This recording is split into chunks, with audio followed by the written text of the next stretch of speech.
कभी कभी राजनीति का सबसे बड़ा बयान वही होता है जो दिया नहीं गया हो। भारतीय जनता पार्टी की राजनीति इस वक्त उसी चुप्पी के दौर में है, जब सबकी निगाहें इस सवाल पर टिकी हैं कि आखिर बीजेपी का अगला राष्ट्रीय अध्यक्ष कौन होगा। उत्तर प्रदेश की कमान संभालने वाला। दिलचस्प बात यह है कि पार्टी ने अब तक दोनों पदों पर सस्पेंस बनाए रखा है। बिहार चुनाव की व्यस्तता एक कारण जरूर बताई जाती है, लेकिन जो राजनीतिक हल्के में गूंज रहा है वो इससे कहीं ज्यादा गहरा है। दरअसल बीजेपी के इस मौन के भीतर संगठन की पूरी आत्मा सांस ले रही है। अमित शाह के बाद बीजेपी ने हर अध्यक्ष को राजनीतिक प्रयोग के रूप में देखा, चाहे फिर वो जेपी नड्डा हो या उससे पहले राजनाथ सिंह, नितिन गडकरी या फिर वो लोग जिनके नाम पर आरएसएस की सहमति बनी। मगर इस बात मामला सिर्फ एक अध्यक्ष का नहीं है, ये 2029 की दिशा तय करने वाली आंतरिक लड़ाई है। पार्टी के भीतर अब दो परतें साफ दिखती हैं। एक वो जो नरेंद्र मोदी की ब्रांड पॉलिटिक्स को केंद्र में रखती है, और जो दूसरी है वो मानती है कि संगठन को अब अपना स्वर वापस चाहिए। यही वजह है कि बीजेपी का राष्ट्रीय अध्यक्ष अब केवल एक पद नहीं बल्कि सत्ता की धुरी बनने जा रहा है। बिहार चुनाव के बाद इस पर निर्णय की संभावना जताई जा रही है, क्योंकि पार्टी नहीं चाहती कि चुनावी विमर्श में संगठनात्मक बदलाव की चर्चा बह जाए। पर बिहार के नतीजे चाहे जो भी हों, बीजेपी को यह तय करना ही होगा कि उसका नया चेहरा कौन होगा। मोदी शाह के नेतृत्व में जिस तरह से फैसले केंद्रीकृत हुए हैं, अब पार्टी के पुराने चेहरे और राज्य इकाइयों की असंतुष्टि भी साफ दिखती है। कई पुराने संगठनकर्ताओं का मानना है कि पार्टी अब काडर बेस्ड नहीं बल्कि कमांड बेस्ड हो गई है।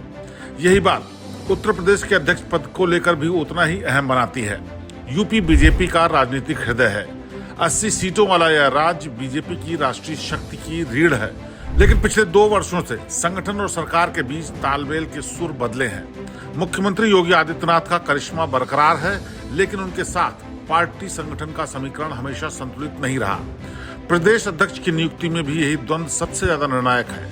क्या योगी अपनी पसंद के व्यक्ति को प्रदेश संगठन में देखना चाहेंगे या केंद्र नेतृत्व अपने नियंत्रण की परंपरा को बरकरार रखेगा? नाम कई घूम रहे हैं, कुछ ऐसे जो संघ पृष्ठभूमि से हैं, कुछ जो संगठन में लंबे समय से काम कर रहे हैं और कुछ जो सरकार से हटकर फील्ड का फेस बनना चाहते हैं।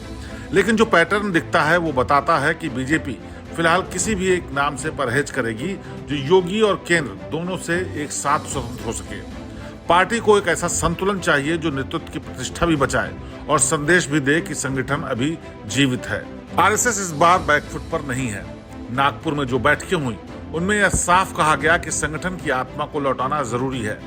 संघ की यह लाइन मोदी युग के शुरुआती वर्षों में कमजोर हुई थी, जब व्यक्तित्व केंद्रित राजनीति ने पूरे संगठन को ब्रांड में बदल दिया था। लेकिन अब जब 2024 के बाद जनता ने एक थोड़ा ठहरा हुआ जनादेश दिया है, संघ फिर से सक्रिय हो गया है।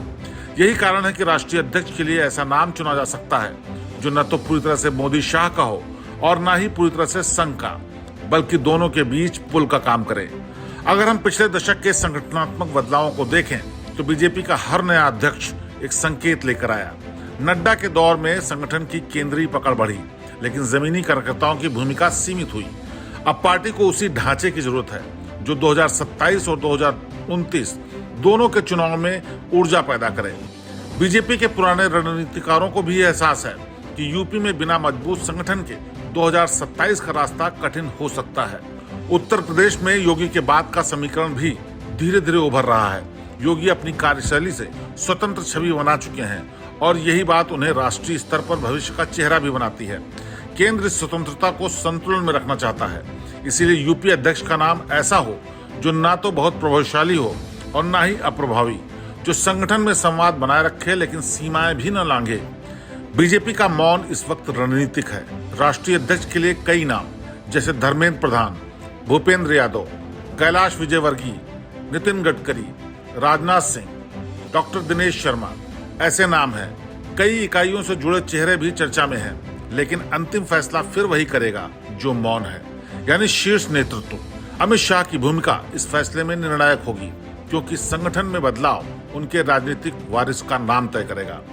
अगर बिहार चुनाव में पार्टी को अपेक्षित प्रदर्शन नहीं मिलता तो यह बदलाव और तेज हो सकता है। असंतोष की लहरें दिल्ली तक पहुंच चुकी हैं, खासकर उन कार्यकर्ताओं में जो मानते हैं कि पार्टी में अब ऊपर से नीचे संवाद कम हो गया है। यही वो बिंदु है जहां नया अध्यक्ष पार्टी के लिए संवाद का पुल बन सकता है। संघ और संगठन दोनों के भीतर यह बहाना प्रबल है कि आने वाले दशक में बीजेपी को सिर्फ करिश्माई चेहरे से नहीं बल्कि संगठन की जीवंतता से ही ताकत मिलेगी। और इसीलिए चुनाव राष्ट्रीय अध्यक्ष का और यूपी अध्यक्ष का भविष्य के राजनीतिक भूगोल का नक्शा भी खींचेगा, क्योंकि जब बीजेपी अपने अध्यक्ष चुनती है तब वह सिर्फ नेता नहीं चुनती बल्कि आगे का रास्ता तय करती है। और इस बार रास्ता या तो संगठन की वापसी का होगा या पूर्ण नियंत्रण के विस्तार का। बिहार चुनाव खत्म होते ही ये कहानी खुलेगी, लेकिन तब तक बीजेपी की ये चुप्पी ही उसका सबसे बड़ा बयान है। श्रेष्ठ भारत पर खबरों से जुड़े रहने के लिए चैनल को सब्सक्राइब और लाइक करें, बेल आइकन दबाएं और देखते रहें श्रेष्ठ भारत।